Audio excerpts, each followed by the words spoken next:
उम्मीद करते हैं आप सब लोग अच्छे होंगे और आप लोगों की तैयारी भी बहुत अच्छी चल रही होगी। आज से आपको आपके अपने इस चैनल पर बहुत ही बेहतरीन क्लासेस प्रोवाइड कराई जाएंगी।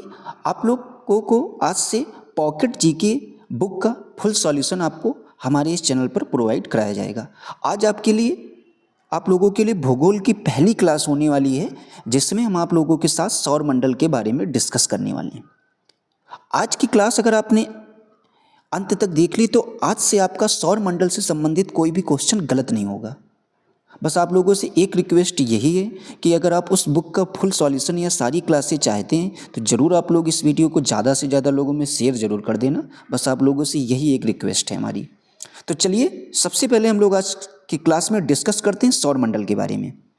तो सौर मंडल के बारे में डिस्कस करने से पहले आपसे सबसे पहले क्वेश्चन यही पूछा जा सकता है कि सौर मंडल आपका होता क्या है। इन चीज़ों को पढ़ने से पहले कुछ चीज़ें और भी हम लोग समझते हैं कि सौर मंडल आखिर होता क्या है। तो याद रखना, सूर्य के चारों ओर चक्कर लगाने वाले विभिन्न ग्रहों और क्षुद्र ग्रहों और धूमकेतुओं तथा अन्य आकाशीय पिंडों के समूह को हम लोग क्या कहते हैं? सौर मंडल कहते हैं। अगर आपसे पूछा जाए सिंपल सी भाषा में सौर मंडल क्या है तो आप इस तरीके से इसको बता सकते हैं। और एक चीज़ बहुत ही महत्वपूर्ण है, क्लास को स्टार्ट करें। अगर आपसे पूछा जाए सौर मंडल का निर्माण लगभग कब हुआ, तो याद रखना आपके सौर मंडल का निर्माण 4.6 बिलियन वर्ष पहले। कितने? 4.6 बिलियन वर्ष पहले आपके किसका निर्माण हुआ था? आपके सौर मंडल का निर्माण हुआ था।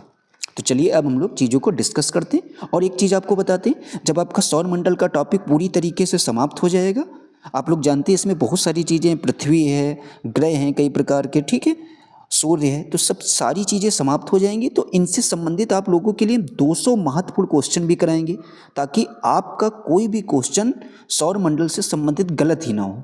जब आप इतनी सारी प्रैक्टिस कर लेंगे तो आपकी चीज़ें गलत नहीं होंगी। तो चलिए देखते हैं, बिना टाइम खर्च करते हुए आज की क्लास स्टार्ट करते हैं। सबसे पहले आपसे क्वेश्चन यही पूछा जा सकता है कि सबसे निकट ग्रह कौन सा है, और सबसे निकट ग्रह पूछा जा सकता है और सबसे दूर ग्रह। तो दोनों को हम लोग बहुत ही बेहतरीन ढंग से कवर करते हैं। तो सबसे निकट ग्रह अगर आपसे पूछा जाए तो आप लोग बताएंगे बुध है। सबसे निकट मतलब बुध, सबसे दूर मतलब दूर वरुण। ये दोनों क्वेश्चन आप समझ गए होंगे, कई बार आपके पेपर में पूछे गए। अब नीचे आते हैं, कहते हैं सबसे बड़ा ग्रह और सबसे छोटा, यही दो चीज़ें पूछी जाएंगी, सबसे बड़ा और सबसे छोटा। तो सबसे बड़ा यानी बृहस्पति। जब आप बृहस्पति को लिखेंगे तो देखेंगे सबसे ज़्यादा अक्षर लगभग उसी में आते हैं। इस तरीके से भी आप इसको याद कर सकते हैं, ठीक है। सबसे बड़ा यानी बृहस्पति और सबसे छोटा यानी बुध, ठीक है। अब बुध से छोटा कोई भी आप अगर इसमें हफ्ते के नाम लिखेंगे तो सबसे छोटे दो अक्षर का नाम आपका बुध ही है, ठीक है। तो यानी सबसे छोटा बुध। आगे देखते हैं, कहता है नीला ग्रह या जल ग्रह। अगर आपसे बोला जाए नीला ग्रह किसे कहते हैं या जल ग्रह किसे कहते हैं, तो आप लोग बताएंगे पृथ्वी को। फिर अगर आपसे पूछा जाए हरा, हरा का मतलब वरुण। दूर की बात करें तब भी वरुण, और हरा ग्रह की बात करें तब भी आप लोग वरुण ही बताएंगे। आगे समझते हैं चीज़ों को। उम्मीद कर रहे हैं आपको क्लास अच्छी लग रही होगी। आगे देखते हैं, कहता है पीला ग्रह और लाल ग्रह, ये दोनों पूछे गए। तो पीला मतलब अरुण, पीला ग्रह मतलब अरुण। अगर आपसे पूछा जाए पीला ग्रह किसे कहते हैं तो अरुण को। अगर आपसे पूछा जाए लाल ग्रह, लाल ग्रह यानी मंगल, ठीक है। आगे देखते हैं, आप लाल ग्रह को इस तरीके से भी याद कर सकते हैं, मंगलवार को आपके हनुमान जी की पूजा होती है, ठीक है। तो आप देखेंगे ज़्यादातर केस में हनुमान जी की मूर्ति आपकी लाल ही होती है, ठीक है। आगे देखते हैं, कहते हैं सबसे भारी ग्रह। तो सबसे भारी अभी आपको बताया था, भारी या बड़ा, सबसे ज़्यादा अक्षर इसी में आते हो, थोड़ा बोलने में भी ये कठिन है, तो यानी बृहस्पति। सबसे भारी ग्रह का मतलब बृहस्पति। सौंदर्य का देवता अगर आपसे पूछा जाए किसको कहते हैं हम लोग, तो सौंदर्य का देवता आपका शुक्र ग्रह को हम लोग कहते हैं। किसको? सौंदर्य का देवता। तो आप समझ गए होंगे। अगर आपसे पूछा जाए अनोखा ग्रह, आप लोग जानते हैं पृथ्वी में विभिन्न प्रकार की चीज़ें आपकी होती हैं, तो अनोखा ग्रह मतलब आपका पृथ्वी, जहाँ पर ढेर सारी चीज़ें विभिन्न प्रकार की पाई जाएं। तो अनोखा ग्रह अगर आपसे पूछा जाए तो पृथ्वी। फिर आपसे कहता है लेटा हुआ ग्रह, तो लेटा हुआ ग्रह का मतलब अरुण। फिर आपसे कहता है कुंडली वाला ग्रह या रिंग वलय, दोनों पूछे जा सकते हैं। दोनों का आंसर आपका एक ही है, शनि, ठीक है। फिर आपसे कहता है, ये मोस्ट इम्पॉर्टेंट है, आपसे पूछा जाए भोर का तारा किसे कहते हैं, या आपसे पूछा जाए सांझ का तारा किसे कहते हैं, तो आप लोग उसको बताएंगे शुक्र ग्रह को। हम लोग भोर का तारा भी कहते हैं और सांझ का तारा भी हम लोग किस ग्रह को कहते हैं, शुक्र ग्रह को आपको। ठीक है, फिर आगे देखते हैं दिशा सूचक ग्रह, यानी जिससे हम लोग दिशा का पता लगाते हैं या जो दिशा की तरफ सूचित करता हो, तो दिशा सूचक ग्रह आपका हो जाएगा शुक्र ग्रह। और ये भी मोस्ट इंपॉर्टेंट है, अगर आपसे पूछा जाए सर्वाधिक गर्म ग्रह, तो सर्वाधिक गर्म ग्रह आपका कौन सा हो जाएगा, तो ये आपका शुक्र हो जाएगा। ठीक है, अब कहते हैं सबसे कम झुका हुआ ग्रह और सर्वाधिक सुंदर दिखाई देने वाला ग्रह, तो ये आपका शनि है। ठीक है, तो आप इतनी चीज़ें समझ गए होंगे, यहीं से आपका 1 नंबर पक्का हो जाएगा, क्योंकि यहाँ से 1 से 2 क्वेश्चन आपके पेपर में हर बार पूछे जाते हैं, चाहे आप जिस भी एग्जाम की तैयारी कर रहे हो। ठीक है, आगे देखते हैं। फिर आपसे कहता है छल्लेदार ग्रह। अब छल्लेदार ग्रहों के बारे में हम लोग डिस्कस करेंगे। अगर आपसे पूछा जाए बृहस्पति ग्रह में आपके कितने छल्ले होते हैं, तो आप लोग बताएंगे 3। शनि की बात करता है तो शनि ग्रह में आपके छल्लों की संख्या पूछी जाए तो आप लोग बताएंगे 7। अरुण में बात की जाए तो अरुण मतलब अरुण 13, अरुण 13 इस तरीके से याद करना। तो अरुण ग्रह में छल्लों की संख्या आपकी 13। फिर कहते हैं वरुण, वरुण में आपके 6 छल्ले होते हैं। ठीक है, तो इस आप छल्लों के विषय में भी समझ गए होंगे कि किस ग्रह में कितने छल्ले आपके होते हैं। ठीक है, तो ये भी आप समझ गए होंगे। अब हम लोग आगे समझते हैं चीज़ों को।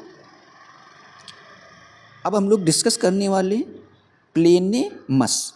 प्लेनेमस, तो प्लेनेमस होता क्या है, सबसे पहले इसको समझते हैं। प्लेनेमस जो आपका होता है, ये आपका होता है सौर मंडल से बाहर की ओर जुड़वा दिखने वाले पिंडों का समूह आपका क्या होता है, प्लेनेमस। आगे देखते हैं क्या पॉइंट कहता है। प्लूटो को भी एक ग्रह माना जाता था। अगर आपसे पूछा जाए प्लूटो को भी क्या माना जाता था, तो एक ग्रह माना जाता था। परंतु क्या हुआ, अंतर्राष्ट्रीय खगोलकीय संगठन ने क्या किया, अपनी बैठक जो आपके 2006 अगस्त माह में की थी, उसमें प्लूटो को जो है बौने ग्रह के रूप में माना।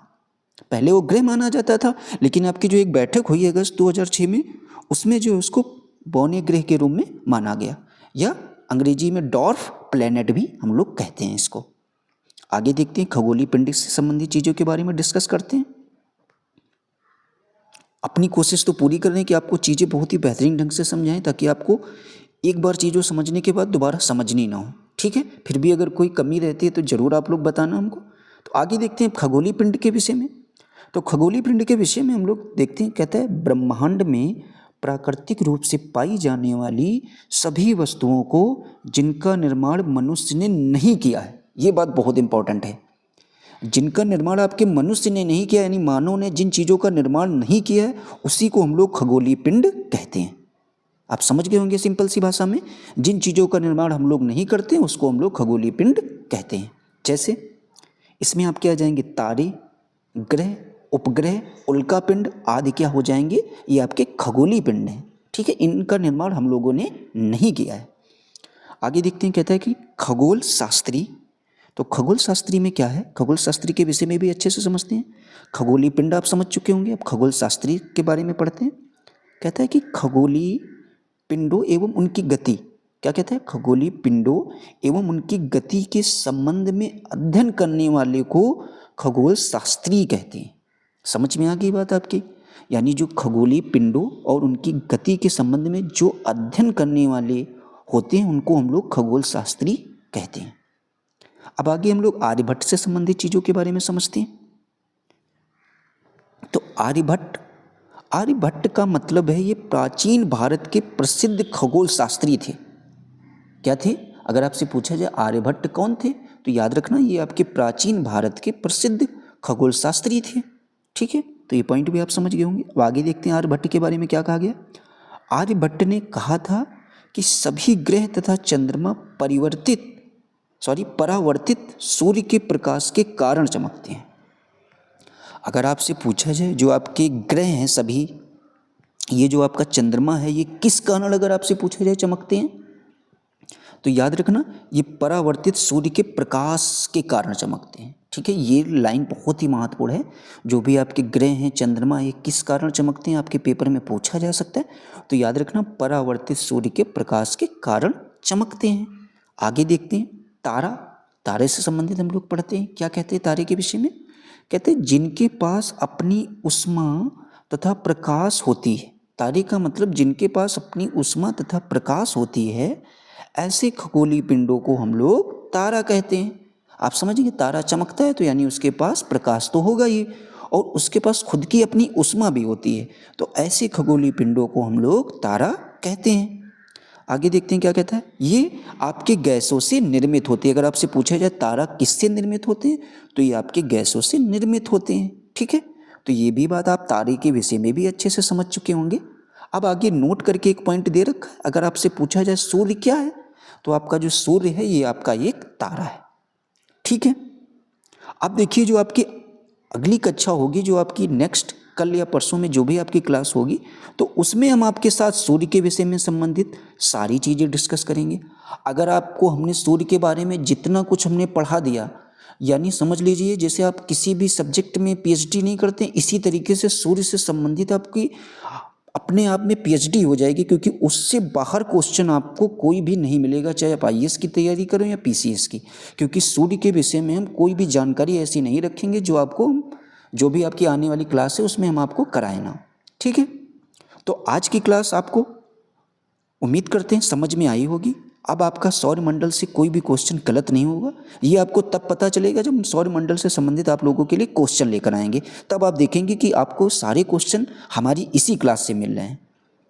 तो प्लीज़ अगर आप लोगों को हमारी ये पहली क्लास आज पॉकेट जीके की पसंद आई हो, तो प्लीज़ आप लोग हमारे इस वीडियो को ज़्यादा से ज़्यादा लोगों में शेयर ज़रूर कर देना, और अपने इस चैनल को आप लोग ज़रूर सब्सक्राइब कर लेना, ताकि ढेर सारी वीडियो आपको इसी तरीके से मिलती रहे। और अगर हमारे पढ़ाने में कोई कमी आपको नज़र आ रही हो, तो ज़रूर आप लोग हमको कमेंट बॉक्स में बताना।